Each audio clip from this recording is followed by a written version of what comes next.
Assalamualaikum warahmatullahi wabarakatuh. Halo teman-teman, berjumpa lagi di channel saya di Berkah Ilmu Channel. Nah, di video sebelumnya saya sudah membahas mengenai penjelasan dari masing-masing formula finansial di Microsoft Excel, baik itu PPMT, PMT, IPMT, RET, ANPER, dan lain-lain.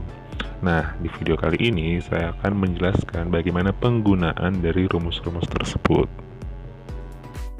Namun sebelum lanjut ke videonya, buat teman-teman jangan lupa buat subscribe channel ini, dan jangan lupa juga buat like, share, komen videonya, dan jangan lupa buat follow IG-nya di @berkahilmuchannel. Dukung saya supaya tetap update dan upload video-video terbaru.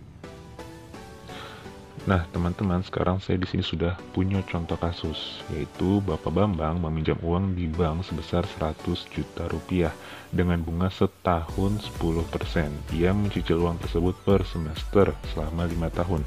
Yang pertama, kita menentukan dulu rate-nya atau bunganya. Kita jangan langsung mengambil angka 10%, kita lihat pembayarannya itu per apa. Kalau per tahun baru 10%, karena pembayarannya per semester, maka kita harus cari dulu bunga per semesternya berapa.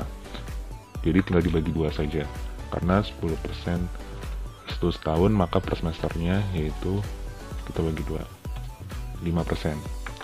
Ini teman-teman bisa ganti sendiri di sini persentase ya untuk memunculkan dalam bentuk persen. Selanjutnya kita menentukan jumlah periode atau NPER-nya. Kita lihat jumlah periode itu merupakan jumlah berapa kali ia bayar. Jangan lihat 5 tahun, karena 5 tahun hanya jangka waktunya. Dalam 5 tahun ia bayar per semester, maka dalam 5 tahun ada 10 semester, dan 10 itulah yang dinamakan jumlah periodenya. Maka NPER-nya sebanyak 10.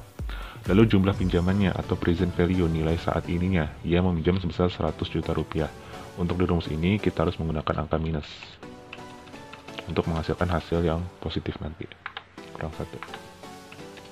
Oke, dan sisa akhir periode ini atau future value ini opsional, bisa diisi bisa tidak. Diisi fungsinya nanti untuk memunculkan nilai akhir atau sisa di akhir periodenya. Kalau tidak diisi berarti sisa pinjamannya akan menghasilkan nilai 0 atau habis.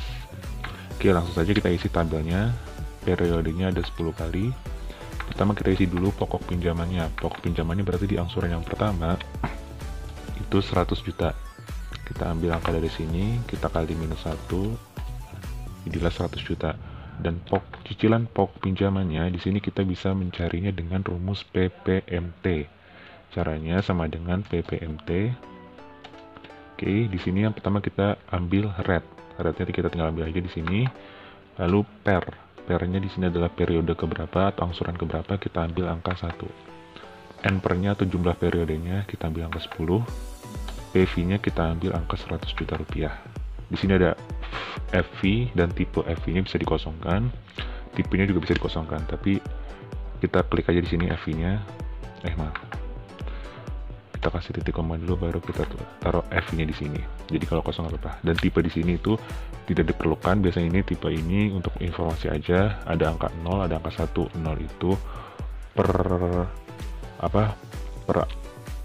awal bulan, 1 itu per akhir bulan. Teman-teman bisa lihat di video saya di rumus PV-nya, ada di situ penjelasannya.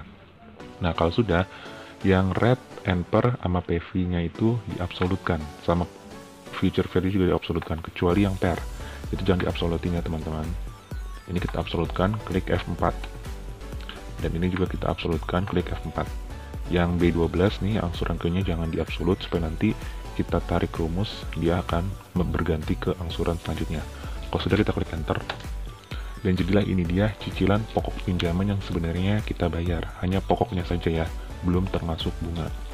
Oke, dan bunganya di sini kita bisa cari dengan dua cara. Yang pertama, bunganya itu kita bisa ambil dari sini dikali dengan 5%, atau bisa juga memakai rumus IPMT. IPMT, rate, per-nya, angsuran ke, NPER, PV, dan FV. Jangan lupa kita absolutkan semuanya, kecuali per-nya jangan diabsolutkan. Kalau sudah enter, hasilnya akan sama. Kenapa kita pakai rumus IPMT? Karena nantinya kalau kita ingin mencari bunga yang di sini, maka kita harus mengalihkan yang di sini. ya kan? Harus mengalihkan dulu cicilan pokok angsuran ke-6 kalau kita ingin mencari bunga yang ke-6. Tapi dengan rumus IPMT ini kita tidak perlu mengalihkan pokok pokok pinjaman setelah angsuran ke-6, tidak perlu, karena setelah kita tarik dia akan otomatis memunculkan bunganya otomatis tanpa harus mengalihkan dengan pokok pinjamannya itu. Itulah fungsi IPMT di sini. Oke. Dan yang terakhir adalah jumlah angsuran. Di sini teman-teman bisa mencarinya itu dengan menambahkan antara cicilan pokok ditambah dengan bunga, itu juga bisa, atau bisa juga memakai rumus PMT. Nah, inilah di sini fungsinya PMT. PMT di sini sama, ambil red, NPER, PV, dan EV. Jangan lupa untuk mengabsolutkan semuanya. Kenapa di sini nggak ada pernya? Karena dia per periodenya akan menghasilkan nilai yang sama. Inilah yang disebut dengan nilai anuitas. Ini yang jumlah yang kita angsur untuk setiap periodenya. Dengan rincian pokoknya segini, bunganya segini. Dan sisanya itu, perlu teman-teman perhatikan, sisanya itu diambil dari pokok, dikurangi dengan cicilan. Itulah sisa pokok pinjamannya. Maka pokok pinjaman di angsuran kedua adalah sisa dari yang pertama. Kalau sudah seperti ini, teman-teman bisa langsung tarik ke bawah rumusnya. Oke, yang ini juga ditarik. Dan akan menyisakan habis atau 0. Kalau dijumlahkan, maka cicilan pokoknya ini harus berjumlah 100 juta. Oke. Dan ini bunganya 29 juta. Dan kita membayar uang sebesar 129 juta dengan cicilan untuk menyicil dengan harga 100 juta itu. Jadi inilah fungsi dari penggunaan PPMT, IPMT, dan PMT. Dan tadi saya sudah janji ingin ngasih unjuk kalau kita masukkan RV itu di sini bagaimana sih? Misalnya kita masukin RV 2 juta. Apa yang akan terjadi? Yang akan terjadi adalah ia akan menyisakan uang sebesar 2 juta rupiah di akhir periode. Itulah fungsi dari FV atau Future Value. Oke, sampai di sini dulu untuk penjelasan saya.